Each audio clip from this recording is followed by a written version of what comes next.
Bueno, buenas noches y gracias, sobre todo gracias al Encuentro de Fotoperiodismo por permitirnos estar hoy aquí compartiendo con todos vosotros y con todas vosotras esta historia de estas 4 mujeres. Falta una hora que vendrá, pero estas 4 mujeres que la llamamos los años silenciosos. Los llamamos los años silenciosos porque durante mucho tiempo, durante muchísimos años, yo creo que durante 80 años, las historias de aquellas niñas refugiadas, bombardeadas, víctimas también, que sufrieron la guerra civil y que sufrieron la guerra civil aquí en Asturias, pues no han sido al menos contadas, ¿no?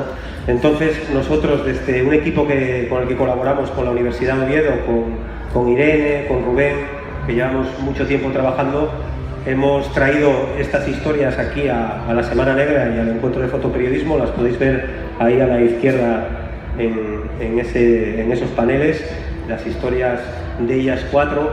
Y bueno, pues lo que vamos a hacer ahora es que Irene os va a contar un poquito el perfil de cada una de ellas en unos minutitos, y luego os vamos a contar algunas de las historias que ellas vivieron durante la guerra en Asturias. Yo os doy directamente la palabra a ellas, ¿no? Tenemos a Nelly Fernández Arias con nosotros, a Araceli Ruiz Toribio, a Moncha y aquí al mi lado a Delphi. Son mujeres a las que conozco desde hace mucho tiempo. Tuvimos la oportunidad de estar entrevistándoles para el archivo de fuentes orales para la historia social de Asturias, en el que tanto Rubén y yo trabajamos. Y bueno, pues el proyecto, la idea surgió a raíz de tener estas entrevistas y también de ver todo lo que está ocurriendo, ¿no? Trátase un poco de hacer un ejercicio de memoria y también de sensibilizar con una realidad que en parte ya estuvisteis viendo o ya tuvisteis oportunidad en la charla anterior de poder ver, y en la exposición de Bauluz que está puesta afuera. Yo tengo relación casi personal y de cariño con ellas, y acaba incluso emocionándome, ¿no? Cuando volví a contactar con Nelly, con Araceli, con Moncha o con Delphi, para plantearles el hacer esto, ¿no? Porque directamente, sin necesidad de tener que comentar nada, ¿no? Surgió enseguida la identificación que todas ellas tenían con lo que estaba ocurriendo ahora. Nelly, por ejemplo, bien de Avilés, era muy niña, no volvió a ver a su padre y tiene una trayectoria muy dolorosa, y ella fue capaz, ¿no?, de lidiar con el trauma, ¿no?, que va a ser un poquito lo que nos cuente, y salir adelante. Tiene una trayectoria política y de proyección pública bastante notable, ¿no?, en el seno del Partido Socialista, y está aquí hoy pues precisamente para trasladarnos un poquitín ese recuerdo, cómo lo fue ella procesando, ¿no? Nació en 1932 y de Asturias, de San Juan de Nieva a Cataluña, a Francia, pasando a Cataluña y volviendo después a escapar. Araceli tiene una trayectoria también muy interesante y además muy intensa, ¿no? De guerra en guerra. En la guerra civil sale de Asturias en el 37, ella lo va a contar, no me voy a extender mucho, y luego pues en la antigua Unión Soviética, ¿no?, en la URSS, estalla la Segunda Guerra Mundial y siempre escapando de la guerra, ¿no? Y es gijonesa y rusa, ya nos lo va a ir contando ella. Moncha tiene una historia aquí ahí levanta la mano, Moncha. Moncha tiene una historia muy emotiva, ¿no? También desde la infancia, de esta guerra de aviones y de barcos, ¿no?, que nos parece casi, si queréis, irreal, ¿no? Y cuéntalo, escribe muy bien, habla muy bien, cuéntalo de manera muy cercana también, como lo son Araceli y Nelly, y yo creo que hay una oportunidad también de conocer una experiencia, ¿no?, de esta guerra de los mares y de los barcos en Asturias. Y aquí al mi lado tengo a Delphi. Delphi es gijonesa del Coto, de siempre, y tiene una historia también como la de muchos probablemente de los que están aquí, de tener que escapar de la ciudad por los bombardeos, Y un recuerdo, si queréis, ella lo va a comentar, tampoco me voy a extender mucho, un tanto positivo porque se fue de la ciudad que estaban bombardeando desde el mar y desde el aire, y para ella lo peor llegó después, ¿no? Llegó con el hambre, llegó con la represión. Yo sin más voy a ir dando paso, si te parece, Nelly, empieces tú contándonos lo que tú consideres destacable de tu trayectoria, y gracias. Bueno, buenas tardes. Yo no sé si podré hablar porque estoy helada de frío. Ya me está... Estuvimos ahí, yo me quedé completa. Veo gente que encontraron a una señora, por ejemplo, en Tirantes, pero yo la verdad debe ser claro, la ancianidad se notará, pero la verdad es que estoy muerta de frío. Yo, bueno, cuando me llamó Irene, pues estuve muchos años recordando todas las noches lo que habíamos vivido, y ahora afortunadamente ya llevaba un tiempo que no recuerdo, vamos, que ya de alguna manera procuraba olvidar, pero basta decir, por ejemplo, una cuestión que hablaba yo hoy con alguien, bueno, y que a veces hablo, que para que os deis cuenta de la gente de mi generación, los que éramos niños entonces, creíamos que los aviones no eran para viajar ni nada, que los aviones eran para tirar bombas. O sea, yo recuerdo que los primeros aviones que vimos nosotros, pues era eso, para tirar bombas, y no habíamos visto otros. Y recuerdo que cuando ya estábamos en Francia, cada vez que sentíamos un avión corríamos a meternos en un portal, porque creíamos que era eso. Y yo todavía es el día de hoy que cuando estoy en la cama y por la noche oigo el ruido de un avión o así, me entra un pánico tremendo, porque efectivamente, claro, aquí en Asturias hubo aviación, pero claro, comparada con la que hubo en Cataluña, con lo que había al final, cuando ya marchábamos porque yo cuando veo ahora, que desgraciadamente todavía se ve ahora a gente huyendo, a estos que vemos en la televisión, a los sirios, huyendo, parece mentira que después de tantos años todavía sigamos siendo tan incivilizados, porque nosotros salimos de aquí, que yo quiero siempre decir, que quede claro, que salimos de San Juan de Nieva, porque la mayoría de la gente cree que de aquí los barcos solo salieron del museo, y no, de San Juan de Nieva salieron 2 barcos también. En uno salimos nosotros, que salimos el 9 de septiembre del 37. Las tropas entraron en octubre y nosotros salimos el 9 de septiembre del 37 del museo.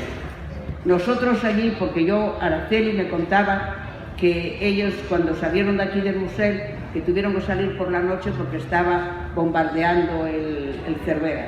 Nosotros allí no teníamos el Cervera bombardeando, con lo cual yo recuerdo que mi padre entró con nosotros en el puente del barco, era un barco inglés, y se despidió de nosotros. Es la última vez que lo vi, porque luego mi padre murió en la cárcel en Celanova y no volvimos a verlo más, ¿no?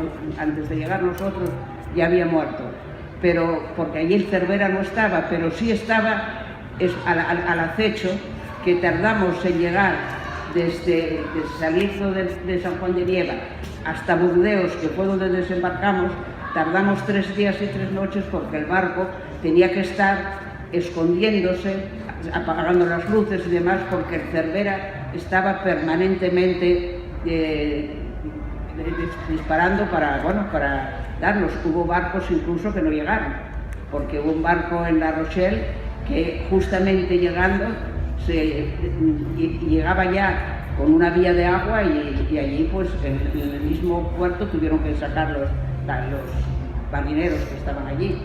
Y después cuando desembarcamos en Burdeos, y en Burdeos estuvimos allí en el puerto, estuvimos 2 días en el puerto mismo allí, porque como si no supieran los franceses qué hacer con nosotros, o quien realmente nos llevaba de alguna manera, que yo no iba sola con niños como fue el caso, no, nosotros íbamos iba mi madre, mi abuela, una tía mía que tenía entonces 15 años o 16, y mis hermanos y yo, y con nosotros, siempre juntos con nosotros, fueron otros vecinos de Avilés, que también eran 3 niños. Pero cuando pasamos cuando por fin desde Burdeos nos metieron en un tren, nos metían para llevarnos otra vez a Cataluña, porque Cataluña no había caído todavía. En Cataluña todavía no habían entrado las tropas y todavía estaba allí el gobierno republicano, y estaba en Valencia, y por fin llegamos, estuvimos en Cataluña en un pueblo 5 meses y es cuando volvimos.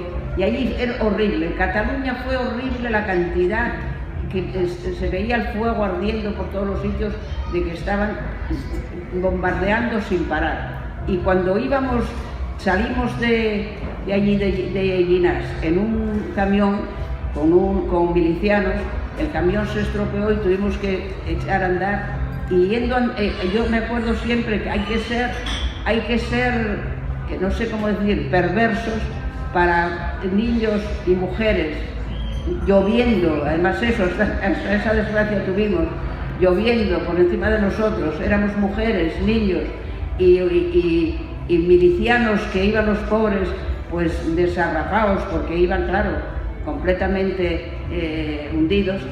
Bueno, pues sin embargo los aviones no dejaban ni un momento de bombardear y bajaban lo más bajo que podían. Yo creo que querían hasta vernos la cara para bombardearnos.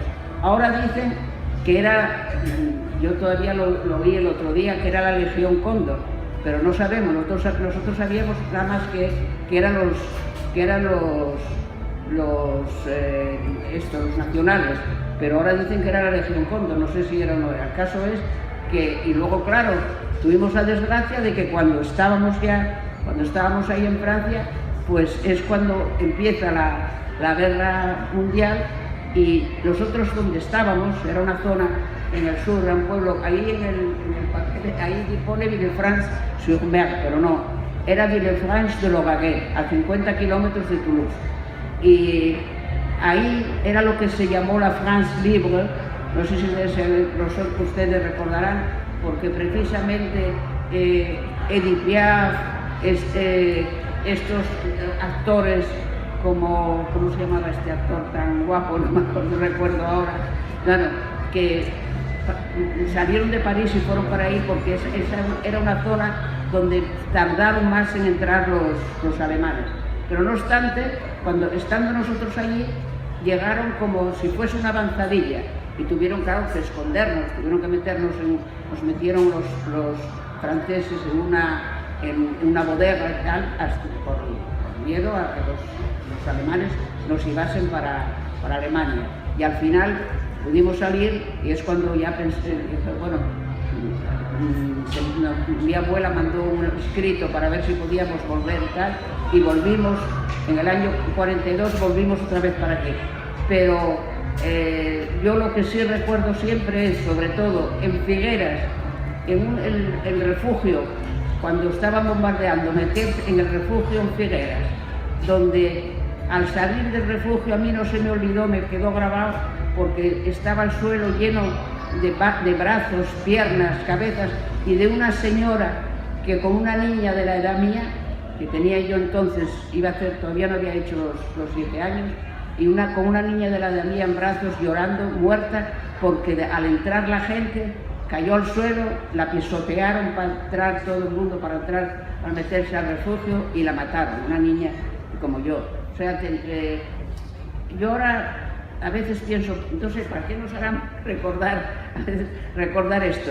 Lo que pasa es que es bueno recordarlo, porque si no estuviese pasando lo que está pasando ahora, quizá no merecería la pena volver a recordar. Pero sí merece la pena porque es tremendo pensar que dicen que nadie escarmienta en cabeza ajena, que no sé si será eso lo que será, pero lo que es muy triste es pensar que después de que pasaron tantos años, todavía haya niños como nosotros fuimos y que sufrimos lo que sufrimos, y que haya niños que estén sufriendo ahora todavía lo que sufrimos nosotros. Yo francamente no quisiera que nadie volviese me acuerdo que como yo decía, viviendo Franco, como me acordaba de todo aquello, yo decía, prefiero estar cantando el cara al sol que volver otra vez a vivir lo que vivimos. Efectivamente, o sea que porque era horrible pensar en que volviésemos, porque que tú estés en tu casa con toda tranquilidad, nosotros vivíamos muy bien, porque es más, mi padre no era ni un obrero siquiera, mi padre era un empresario, teníamos una imprenta donde trabajaban seis trabajadores y vivíamos perfectamente.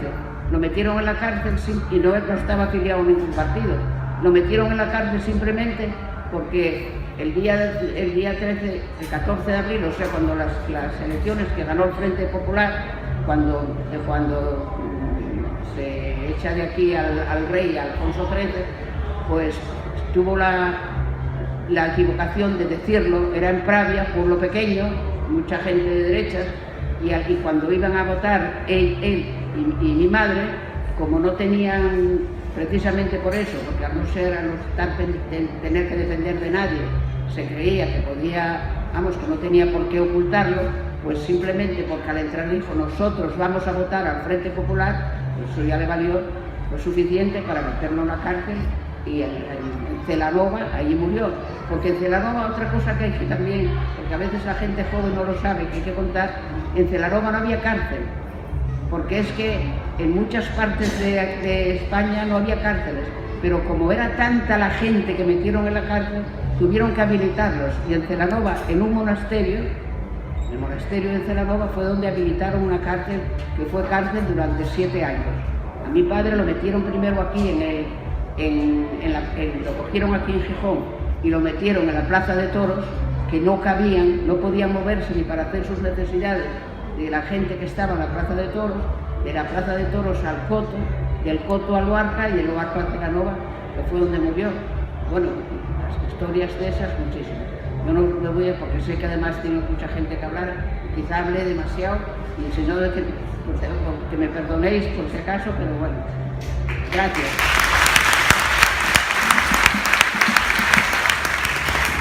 Araceli, ¿por qué no nos cuentas un poco todo aquello de cómo pasó cuando tuvisteis que bajar a los barcos? ¿Cómo bajasteis a los barcos para escapar, para salir de aquellos bombardeos? Cuéntanos un poco cómo ibais en aquellos coches, dónde os llevaron, cuéntanos un poco eso, ¿te parece? Por lo menos la vida que tomamos nosotros aquí en Gijón era algo tremenda. Empezaba el Cervera, primero venían los aviones, dejaban toda la carga que tenían y después empezaba el Cervera. Además de eso, Franco desde de Marruecos prometió a los moros que vendrían y les pagaría mucho dinero y que encontrarían mujeres bonitas. ¿Te puedes imaginar cómo mi padre reaccionó a todo esto? Tenía 6 hijas y la mujer, el único hombre. Entonces, cuando en ese periodo los países se prestaron voluntariamente a acoger a los niños de la guerra, yo tuve la suerte de que mi padre, con las 6 hijas que tenía, pudo mandar a 4, que éramos las pequeñas, de 5 años, de 11 años, y yo tenía 13 años. Y la mayor se fue con nosotros para de educadora, porque ella estaba de la UGT, de las jóvenes, y mi padre nos apuntó. Estuvimos en Gijón unos cuantos meses. No sabíamos cuándo iba a venir el barco a recogernos. Entonces nos repartieron por una quinta de Arango, otra quinta de Roces, y estábamos allá concentrados. El día 23 de septiembre de 1937 llega al Musel el barco de Riguerina, que iríamos, era un barco de transporte, de carbón, de llevar, no era ningún barco de pasajeros. Cuando mi padre, en Rusia, os digo que tuvimos suerte de que allá el exilio nuestro no fue como el exilio ahora, que vienen tantos miles de niños. A nosotros, la Unión Soviética dijo que 3.000 niños él se hacía cargo de todos, de su estudio, de su educación, de todo. Entonces estuvimos recogidos aquí lo que menos unos 2 o 3 meses. El día 23 de septiembre llegó el barco y dieron órdenes de sacar a los niños al museo. El Cervera estaba acecha, estaba controlando continuamente, porque él quería o darnos la vuelta o no dejarnos salir y hundirnos. Entonces dieron una orden de salir por la noche. A eso de las 12 de la noche salimos de la quinta de Roces y dieron orden a los autobuses que nos llevaban al museo que fueran despacito y sin ninguna luz, porque el Cervera estaba atento y no hubiéramos llegado. Llegamos al museo, 1100 niños que salíamos de todo Asturias. Nos metieron en la bodega. Eso fue una tragedia, porque los niños, imaginas, empieza uno a llorar. Yo me recuerdo de un niño que le estaba criando un dedo y decía: ¡ay, mami, que yo quiero contigo, yo quiero ir! Y lloraba él y lloraban todos alrededor. La salida fue triste, de verdad, pero salimos del museo todos con un miedo tremendo en las bodegas y llegamos al puerto de Saint-Nazaire en Francia. Allá nos esperaba un precioso barco de pasajeros que era ruso, el Cooperacha. Allá nos metieron a los 1100 niños con los maestros que llevábamos y pasamos por el norte, llegamos a Londres y nos estaba esperando otro barco paralelo, gemelo del que íbamos. Era el Cooperacha y el Félix Helsinki. Allá nos dividieron y ya no íbamos 1100 niños, íbamos de 500 cada uno. Los marineros rusos se portaron con nosotros muy bien, no les entendíamos nada, claro, y ellos a nosotros no nos entendían, pero bueno, nos mandaban enseguida al comedor limpio. Fíjate que nos dieron hasta caviar negro, que era un manjar. Y nosotros decíamos: ¿pero qué es esto? ¿Qué nos dan a nosotros esto negro? Y nadie lo comió. Digo yo, ahora no lo comemos porque no lo tenemos. Entonces no lo comíamos porque nos parecía que era una cosa negra, que era eso. Total, que llegamos a Leningrado, no os podéis imaginar la gente que había en aquel puerto. Niños, mujeres, jóvenes, decían con unas pancartas que ponían a los niños españoles: bienvenida del heroico pueblo español, mientras que aquí éramos niños bastardos, éramos niños de padres que habían perdido la República, que habían perdido la personalidad. Allá la Unión Soviética nos unió. Quería mucha gente adoptar a los niños, porque claro, íbamos de 5 a 13 años y querían adoptar los niños. El Estado soviético dijo: aquí no se adopta a ningún niño. Estos niños no tienen que perder ni su nombre, ni su idioma, ni su personalidad. Ellos van a estar aquí hasta que puedan regresar a sus países. Y efectivamente, tuvieron una política con nosotros muy aceptada, porque nos reunieron en casas especialmente. Nosotros, por ejemplo, las 4 hermanas quedamos en Leningrado. En Leningrado tenían una casa de 3 pisos especialmente para nosotros. En el primer piso teníamos la escuela, en el segundo el comedor, tercero los dormitorios de los chavales y el cuarto piso era el nuestro, el de las chicas. Nos trataban con cariño, nos trataban con atención, nos quitaron toda la ropa que llevábamos, nos vistieron, porque claro, allá hace mucho frío y nos llevaron, pero os doy un ejemplo desde que salió en El País. Aquí estamos las 4 hermanas, ya lo ves que tenemos gorros de piel, abrigos de piel, porque ya en la Unión Soviética no es el clima de España. Allá en verano muy bonito, pero en invierno baja la temperatura, baja hasta 30 grados bajo cero. Entonces los rusos están acostumbrados, pero nosotros no estábamos acostumbradas. Os digo la verdad que yo, por ejemplo, estuve allá 43 años. Acabo casi de venir, en el 80 vino, porque Franco no nos dejaba entrar. Los primeros que vinieron fueron en el año 56, que se trató en las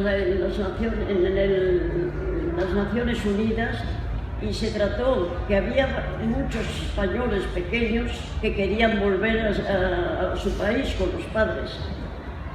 Y le obligaron a Franco que recogiera. Vinieron unas 4 expediciones.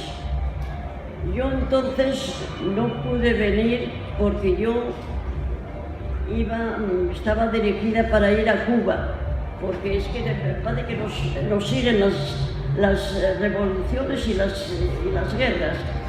Salimos y yo pasé la Revolución de Octubre, luego la Guerra Civil de aquí, llegamos a Leningrado, sufrimos la Guerra de Finlandia, que fue muy cortita y solamente la notamos los que vivíamos en Leningrado.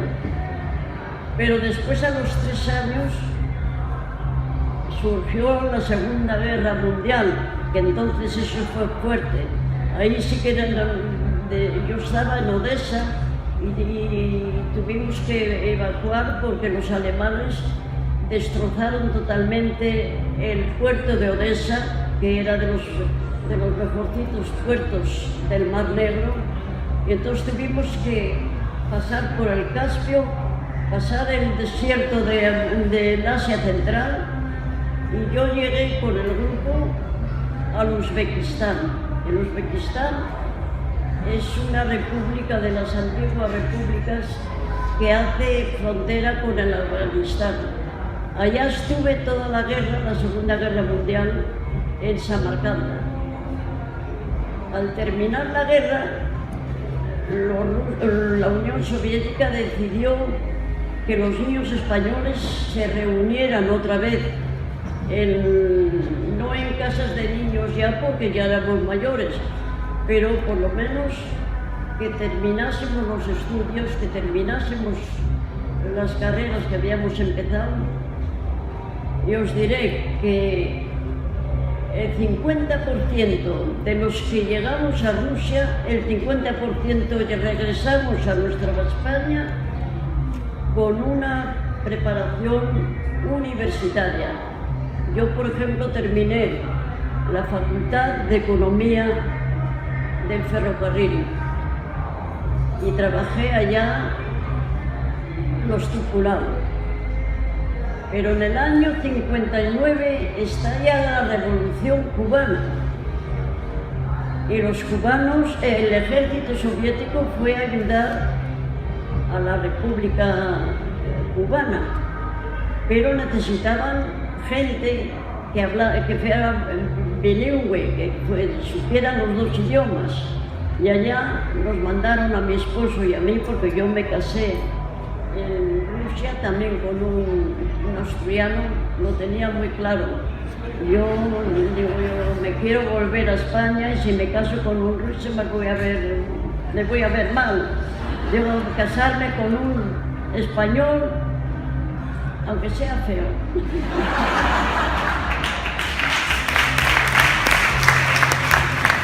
Pero bueno, me casé con él, era del Entrego. Allá tuvimos una niña y cuando nos mandan a Cuba, vamos los dos a trabajar de traductores con los dos ejércitos, con el cubano y con el soviético. Allá tuve la suerte de conocerme con el Che Guevara. El Che Guevara era comandante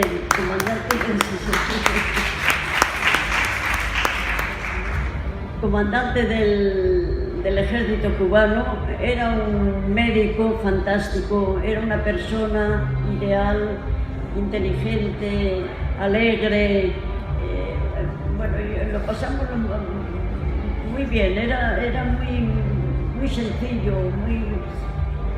y un día hablando dice, pero bueno, vosotros sois españolas. Yo estaba con mi marido y con una hermana mía, la que era un poquitín más joven que yo, y dice, pero bueno, y hace tiempo que no veis a vuestros padres. Digo, pues va a hacer 30 años que no los vemos, desde el año 37, y esto era en el año 62.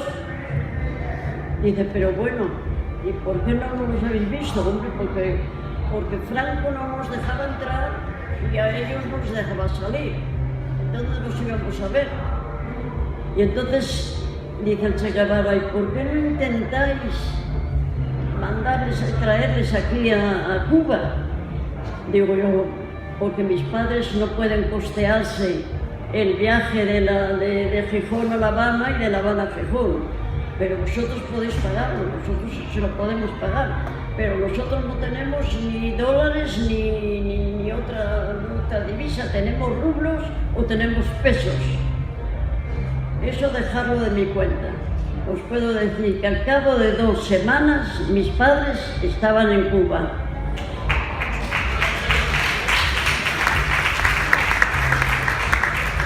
No os podéis imaginar, yo me entraba con un llanto que no podía. Se me había olvidado cómo era la fisonomía de ellos y me parecía que, no sé, que tenían que ser jóvenes como yo los había dejado, seguro. Y claro, pensando, mi madre me dice, pero ¿qué lloras, hija?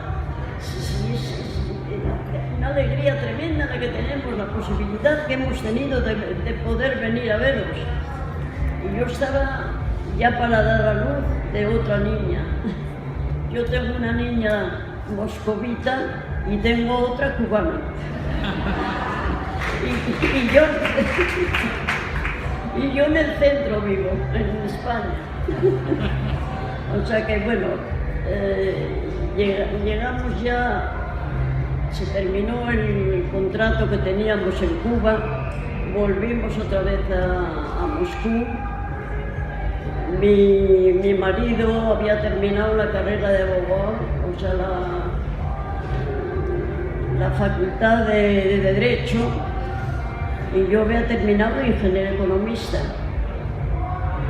Quisimos volver, pero nos negaban, totalmente nos negaban la entrada. Entonces, bueno, dijimos, bueno, pues tenemos que esperar. Y yo esperé hasta el año 1980, yo vine a España, me parece que ya para siempre. Ya ni me da tiempo ya de llevar esa alegría que vivo en mi Gijón con mis compatriotas, a pesar de que los rusos se portaron con nosotros fantásticamente.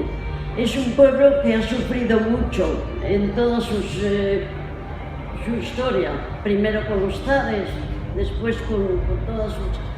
Y nos trataba con un cariño que son capaces de dar todo lo que tienen para hacer, y luego son agradecidos, lo reciben con una pasión, con una educación, que yo he tenido amigos muy buenos y muy inteligentes. Os diré que, fíjate, de los 3.000 niños españoles que fuimos allá, la mitad, el 50%, vino con carreras universitarias. O si no venía con carrera, venía con edificios, con oficios que habían elegido ellos. Por eso yo siempre he agradecido al pueblo ruso ya no digo los dirigentes ni nada de eso, al pueblo ruso, que yo he vivido muy a gusto con él y soy feliz. Cuando vine a España no me hice tan feliz porque la policía no nos dejaba, que vine en el año 80 y no nos dejaba aún de llamarlos y preguntarnos. Una vez me llevaron aquí a la calle León, estaba la policía y me preguntaba continuamente que si había estado en Cuba.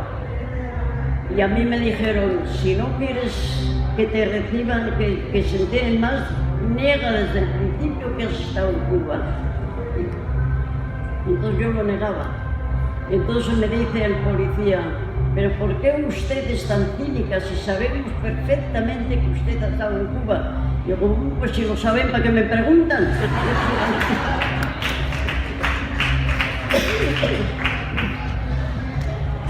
Muchas gracias, Araceli. Yo creo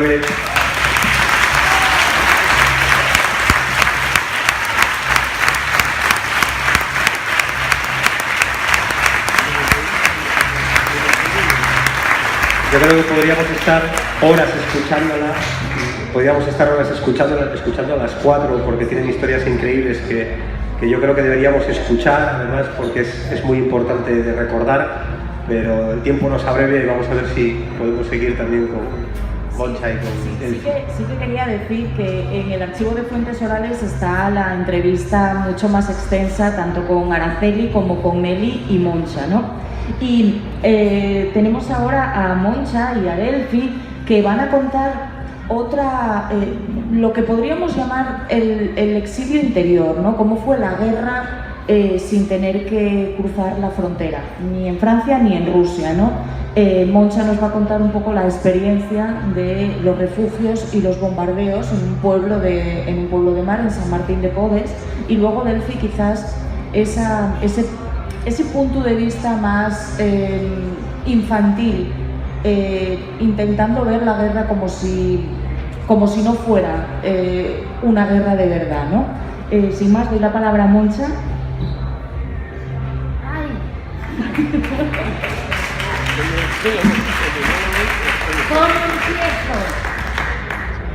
¿Cómo empiezo tanto como yo viví en aquellos años?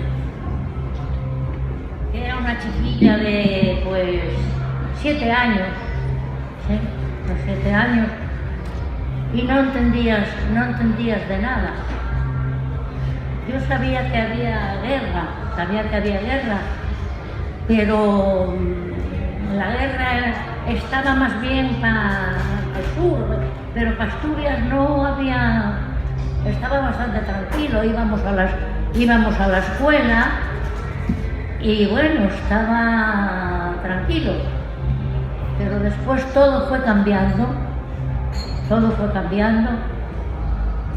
y un día pues estaba en la cama y yo sentí que mis hermanas hablaban en la cocina mucho y que había mucha gente.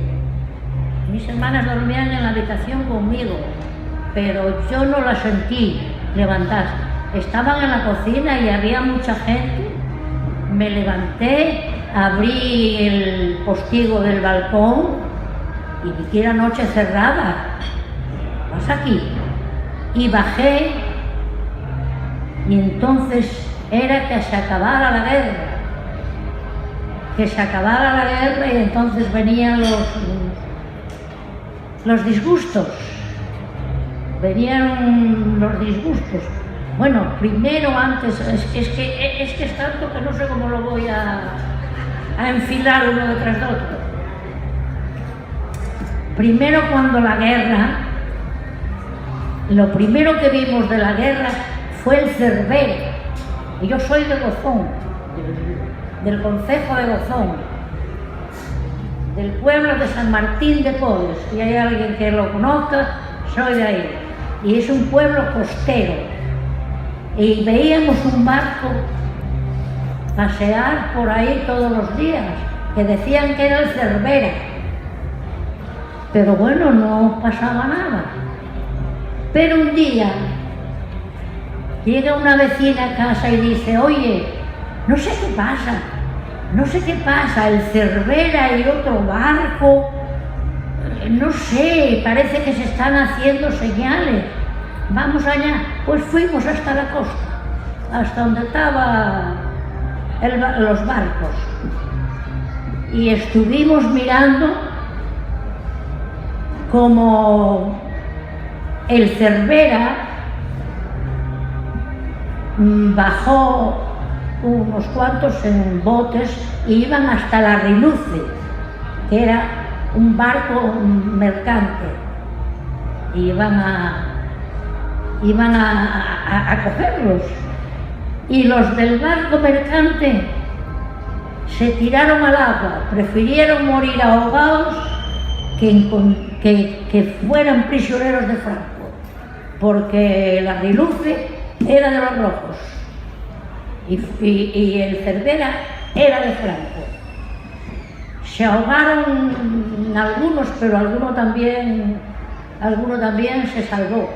Y cuando estábamos mirando todo aquello, porque aquello era terrible, llegan los carabineros que había en el pueblo y dicen, oye, ¿pero qué hacéis aquí? Que aquí va a pasar, porque vienen los aviones. Yo nunca oí hablar de aviones, tenía 7 o 8 años, ni los viera ni oyera.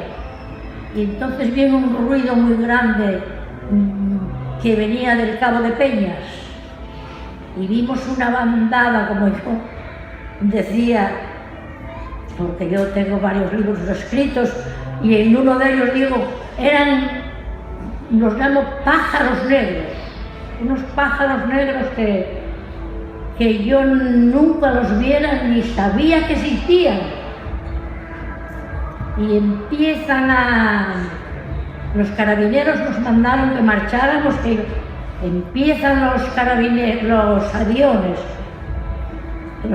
los aviones eran de los rojos, empezaron a tirar al Cervera, y el Cervera a los aviones, y nosotros corriendo por entre la metralla, que bueno, allí no pasó, y no nos pasó nada a nadie. Pudimos llegar a casa y no pasó nada, Pero aquello ya se fue, y después, poco tiempo después, vino el España, que era otro barco también de Franco, y ese pasó por allí, pero... sí, ya no me acuerdo. Quiero contarlo y no me acuerdo. Estábamos a la puerta de la escuela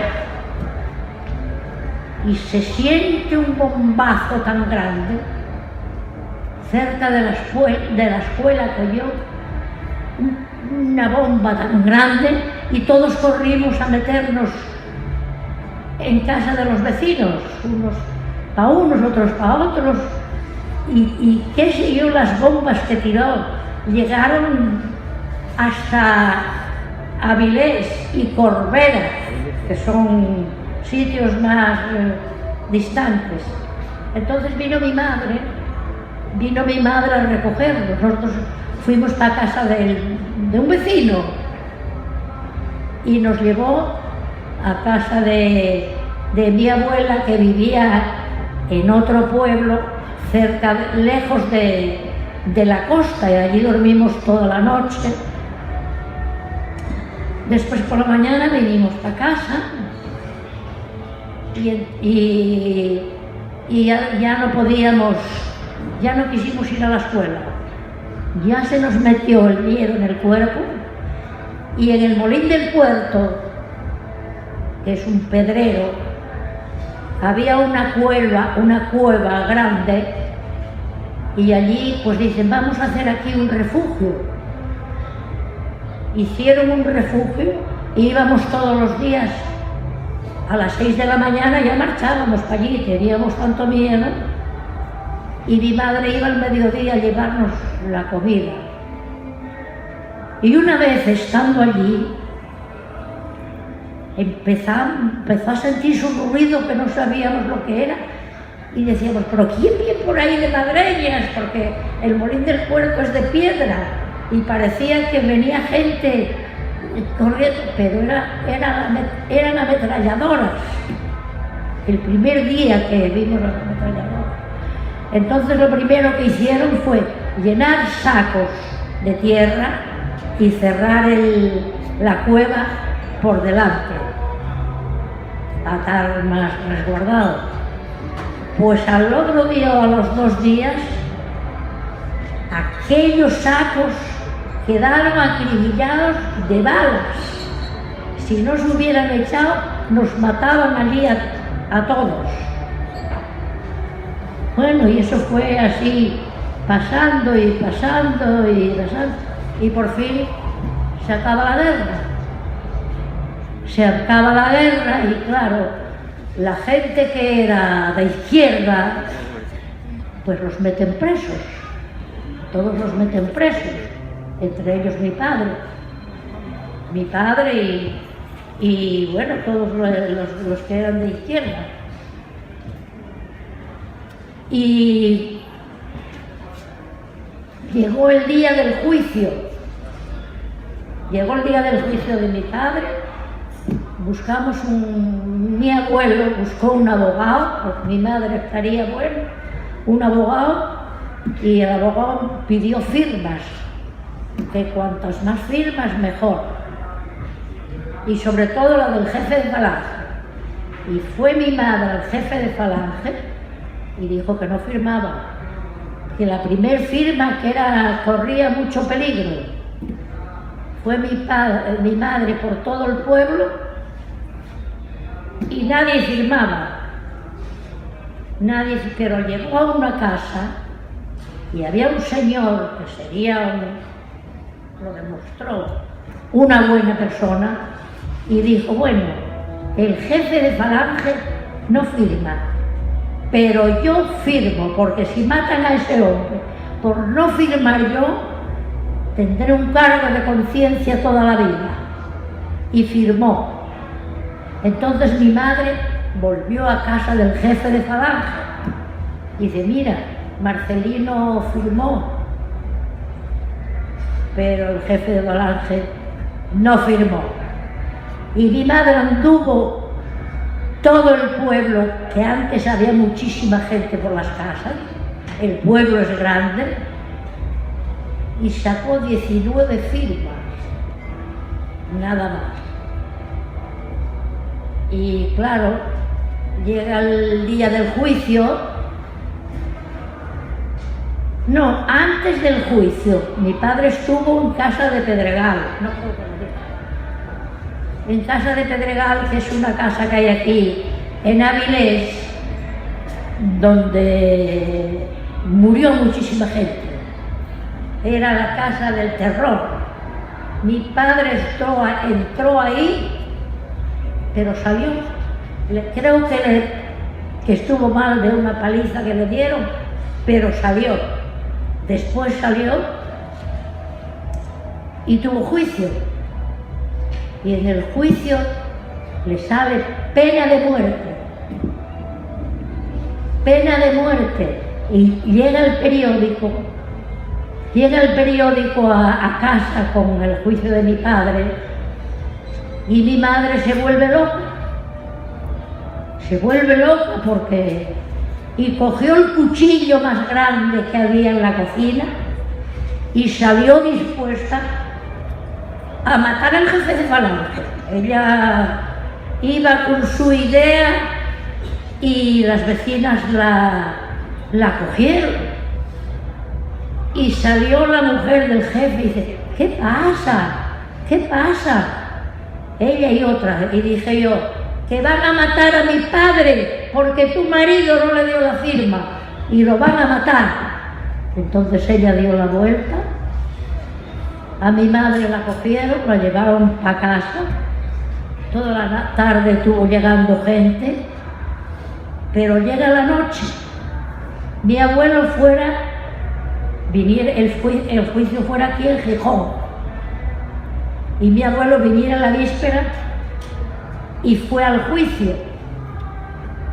Y claro, como vio lo que había, cuando dice, bueno, calma, ya sé que leíste el periódico y que le pidieron pena de muerte, pero después se la quitaron, tiene cadena perpetua, y si con eso, pues algún día llegará, entonces ya quedamos contentos porque... Y poco tiempo después lo mandaron a Figueiredo, en Pontevedra, y allí estuvo 3 años y medio. Y cuando salió de la cárcel, yo venía de la escuela y dice mi madre: tu padre salió, viene por la playa de Xagó. Yo fui corriendo, y cuando llegué a él, no lo conocía.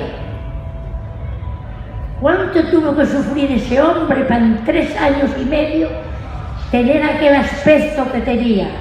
Pálido, sin pelo, delgado, y tenía 30 y pocos años, era joven. Y yo empecé a llorar y a besar, y bueno, y llegamos a casa, mi madre lo mismo, luego me confesó que ella, que tampoco lo conocía. Vino, bueno, fue llegando toda la gente del pueblo, y llegó un pariente de él que le ofreció trabajo. Dice: no, porque mi padre era carpintero. Dice: no, yo no puedo trabajar, voy a ver si me cuido un poco y después ya iré. Y poco tiempo después fue a trabajar. Luego se abren las escuelas, que tuvieron cerradas mucho tiempo, y llevan el crucifijo, que con los rojos ya sabemos todos que se quemaron las iglesias, los santos, todo. Y el crucifijo que había en la escuela lo quemaron también. Entonces hicieron una fiesta para llevar el crucifijo a la escuela. Y lo llevaban los niños al hombro, y las niñas llevábamos una cinta cogida de la mano, y la otra la banderita española, y el pueblo detrás cantando el Cara al Sol con la camisa nueva. Llegamos a la escuela y primero fue la presentación de los maestros. Hicieron su presentación y después los niños y las niñas recitamos. Yo nunca hubiera recitado, ni sabía lo que era una poesía, ni sabía nada, pero me dieron una poesía que se titulaba A la memoria de Calvo Sotelo por su hija Enriqueta, y me mandaron que aquella poesía que la dijera mirando para Calvo Sotelo, y yo empecé a recitar. Lo debí de hacer muy bien, y yo empecé a llorar porque veía a la gente ya emocionada. Pero yo no lloraba por la pena que me daba Calvo Sotelo, yo lloraba por mi padre, por mi padre. Y cuando acabé, toda la escuela se tiró a mí a besarme y a abrazarme, y bueno, tuve un éxito con aquel poema que hice, que fue lo primero que recité. Yo no sabía lo que era recitar ni nada, pero debo de tener vena artística, porque el poema salió muy bien. No es que lo diga yo, sino que se vio. Y mira cómo eran aquellos tiempos. A otro día vamos a la escuela y una niña que recitó allí a la Virgen, pues cuando la gente me estaba agasajando a mí, ella empezó a llorar. A ella no le decían nada, todos los agasajos eran para mí. Y cuando llegamos a la escuela, mira cómo eran aquellos tiempos, la maestra dice: ¿por qué llorabas, Emilia? ¿Por qué llorabas? Tú fuiste la mejor. entonces por qué lloraba y por qué a mí me aplaudieron tanto y a ella no. Ella era de derecha, era de Franco. Nadie le dijo nada. Los aplausos, todo fue para mí. Todo fue para mí. Muchas.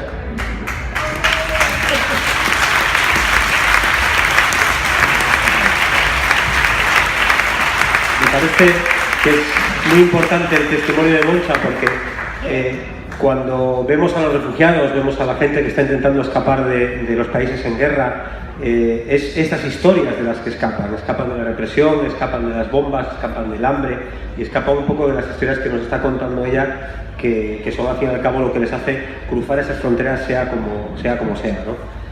Yo creo que ahora vamos a dar paso a Delphi, ¿no? Sí, a Delphi voy a ir preguntando yo porque está un poco nerviosa y así vamos, ¿vale? Espera, ponemos el micro aquí. Bueno, a ver, dinos cuándo naces y de dónde eres. En el 1930 nací en el Coto, al lado del cuartel de los soldados, muy cerca. Entonces, como tenía 6 años no me enteraba de muchas cosas, yo pensé que todo era juerga todavía, pero resulta que empezó el Cervera, que yo estaba para la parte del cuartel, pero para la parte de acá del todo. Entonces el Cervera tiraba al cuartel y del cuartel tuvimos que marchamos con unas personas que eran de allí del Coto, que tenían unos conocimientos para la aldea y fuimos a... ¿cómo se llamaba? Que ya no me acuerdo. No, fuimos a Santurio, fuimos a escapar del Cervera, fuimos a Santurio, mira qué lejos fuimos, nunca había ido yo a Santurio con 6 años, porque tiraban Cervera. Y bueno, claro, allí en Santurio, como no veíamos al Cervera, pues yo era cría, andaba jugando por allí y por lo menos comíamos, que allí en Gijón ya no comíamos, ya estábamos pasando fame.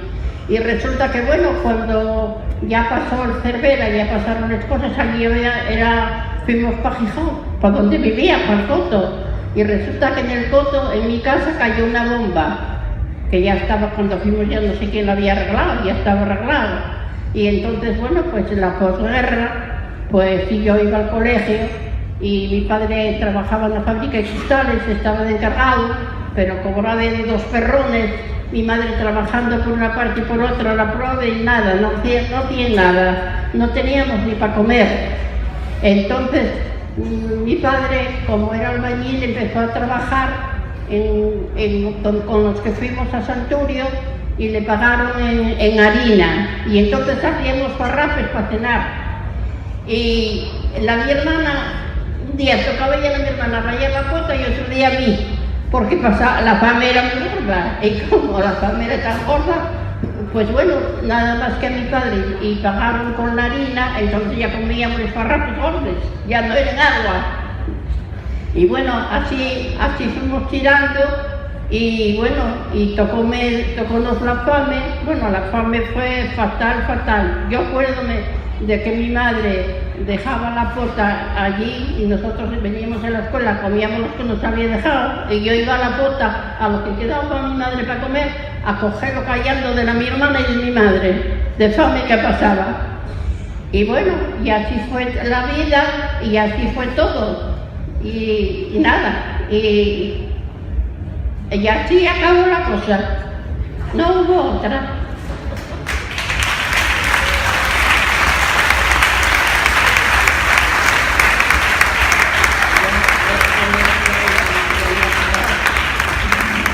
Bueno, yo creo que sobre todo agradecerles que hayan estado aquí las 4 porque bueno, pues ha ido alargando la noche y ha sido largo para ellas, que hemos llegado aquí a las 7 de la tarde y no sé si Irene quiere rematar con algo o Javier.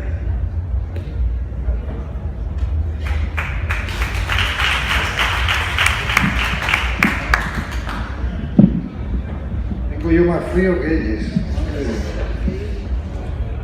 Pues nada, muchísimas gracias por vuestra aportación al conocimiento de lo que sucedió aquí, que también sirve para aplicar a lo que está sucediendo ahora a otras personas. Yo creo que si queréis decir algo más, si no, pues os agradezco mucho vuestra presencia y podéis ir en paz. Efectivamente. Muchas gracias.